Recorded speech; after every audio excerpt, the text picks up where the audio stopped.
Assalamualaikum warahmatullahi wabarakatuh. Perkenalkan, nama saya Iin Septiani dengan NIM 091058031951. Program Studi Ilmu Pemerintahan semester 6, Fakultas Ilmu Sosial dan Ilmu Politik Universitas Muhammadiyah Sedenderapa. Nah, pada kali ini saya akan menjelaskan tentang apa saja program pembangunan desa dan bagaimana cara untuk membangun desa yang maju, serta indikator apa saja sebuah desa dikatakan maju. Nah, baik, langsung saja kita masuk ke pembahasan. Seperti yang kita ketahui, berdasarkan Undang-Undang Nomor 6 Tahun 2014 tentang Desa Pasal 78 Ayat 1, pembangunan desa yaitu peningkatan pelayanan dasar, pembangunan dan pemeliharaan infrastruktur dan lingkungan, pengembangan ekonomi pertanian berskala produktif, pengembangan dan pemanfaatan teknologi tepat guna, dan peningkatan kualitas, ketertiban dan ketentraman masyarakat desa. Nah, adapun program-program pembangunan desa yang pertama yaitu program pembangunan, pengembangan dan pemeliharaan sarana atau prasarana lingkungan. Nah, program ini merupakan yang menyangkut lingkungan sekitar desa seperti jalan desa, saluran irigasi, drainase dan sarana prasarana lingkungan lainnya. Nah, adapun prioritas pembangunan ini biasanya disesuaikan dengan kondisi yang ada. Selanjutnya yang kedua ada program pembangunan dan pemeliharaan sarana atau prasarana fisik perkantoran, kesehatan, pendidikan dan sosial. Di mana program ini difokuskan pada pembangunan serta pemeliharaan sarana dan prasarana berupa bangunan fisik pada bidang perkantoran, kesehatan, pendidikan dan sosial. Nah, hal tersebut dilakukan untuk meningkatkan sarana dan prasarana agar dapat membantu kelancaran kinerja pada masing-masing bidang. Kegiatan pembangunan dan pengembangan sarana atau prasarana non fisik perkantoran, kesehatan, pendidikan dan sosial bertujuan untuk meningkatkan sarana prasarana agar dapat membantu kelancaran serta meningkatkan kualitas kerja. Selanjutnya yang ketiga yaitu pengadaan, pembangunan, pengembangan dan pemeliharaan sarana ekonomi. Nah, program ini bertujuan untuk meningkatkan sarana perekonomian baik untuk masyarakat maupun untuk pemerintah desa. Yang keempat yaitu kegiatan pembangunan sarana, prasarana, kesenian dan kebudayaan. Kegiatan ini bertujuan untuk menyediakan sarana dan prasarana untuk masyarakat desa dalam melestarikan kesenian dan kebudayaan yang ada. Selain itu juga dapat membantu masyarakat dalam membantu mengembangkan kreativitas masyarakat dalam bidang seni dan budaya. Nah, diharapkan dengan adanya program-program ini dapat meningkatkan kemajuan desa serta dapat memenuhi kebutuhan masyarakat. Nah, selanjutnya yaitu contoh program yang dapat dilakukan di desa. Di sini terdapat 7 contoh. Yang pertama, program Desa Mandiri BPJS. Yang kedua, teknologi sumur untuk persediaan air di desa. Yang ketiga, mengubah limbah menjadi padat.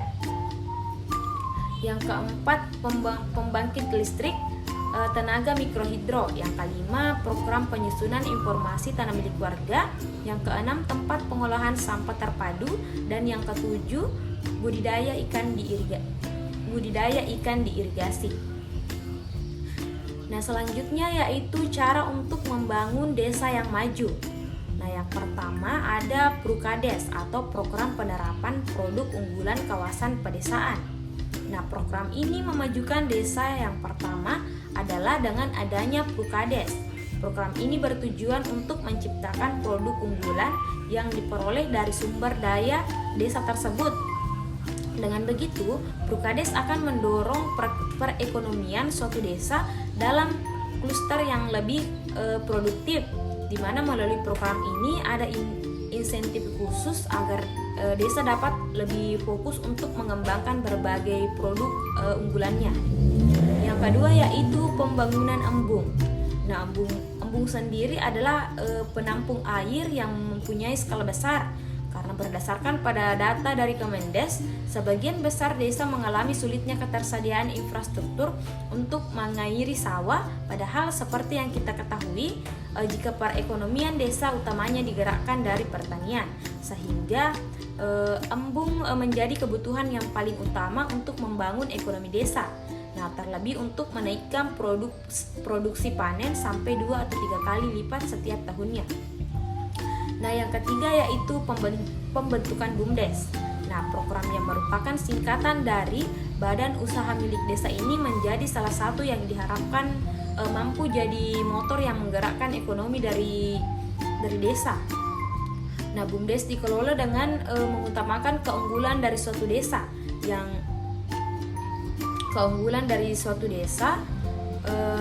di mana biasanya setiap desa mempunyai bentuk BUMDes yang berbeda-beda.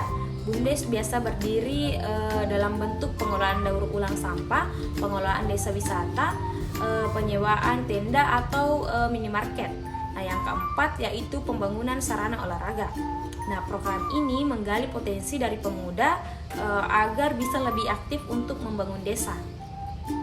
Nah, terlepas dari penyelenggaraan berbagai program memajukan desa, ada hal lain juga yang harus diperhatikan agar desa semakin berkembang. Langkah ini harus dilakukan oleh masyarakat, yakni dengan cara mengawasi berbagai hal seperti yang pertama, awasi kepemimpinan desa, yang kedua, awasi pemerintahan desa, yang ketiga, awasi pendamping desa, dan yang terakhir, awasi korupsi desa. Nah, selanjutnya yaitu indikator yang menyatakan sebuah desa yang maju. Nah, pembangunan tersebut tidak hanya di wilayah perkotaan saja, namun juga harus dilakukan di wilayah pedesaan. Hanya saja pembangunan di wilayah Indonesia masih mengalami ketimpangan. Terdapat wilayah yang lebih maju, sedangkan ada wilayah yang lebih tertinggal jauh. Banyak sekali yang harus diperhatikan untuk membangun desa. Indikator pembangunan pada desa diantaranya adalah yang pertama yaitu infrastruktur desa yang baik. Nah, di mana infrastruktur desa yang baik dilihat dari infrastruktur pedesaan itu sendiri, terutamanya di akses jalan di sekitar desa. Ada beberapa desa yang memiliki jalan mudah dilalui berbagai macam kendaraan, namun ada pula desa yang memiliki akses jalan buruk dan sulit dilalui kendaraan-kendaraan besar.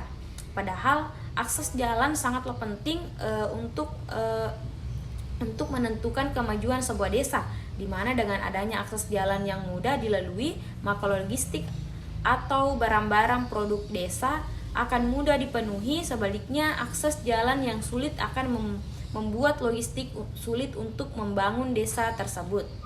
Selanjutnya yaitu fasilitas umum yang memadai. Untuk mendukung pertumbuhan ekonomi desa, tentunya harus didukung pula dengan fasilitas yang memadai dari desa tersebut, di mana fasilitas ini menunjang segala aspek kehidupan masyarakat atau penduduk desa agar semakin maju. Nah, berbagai fasilitas yang dibutuhkan itu antara lain fasilitas pasar yang memadai, sekolah, puskesmas, dan yang lainnya.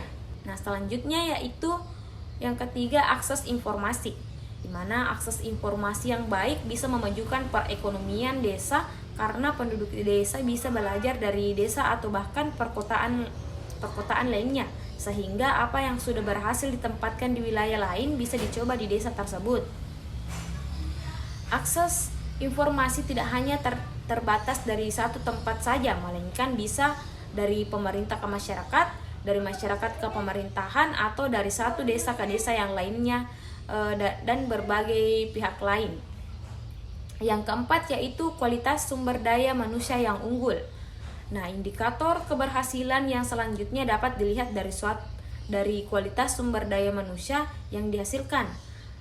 Apalah sumber daya manusia tersebut unggul atau kurang, contohnya dari tingkat pendidikan atau pekerjaan. Selanjutnya yang kelima yaitu pendapatan desa.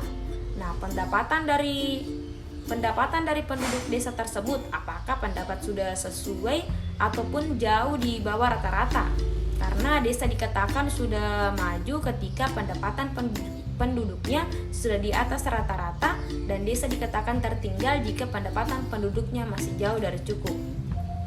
Baik, itulah tadi sedikit penjelasan dari saya mengenai program pembangunan desa. Semoga bermanfaat.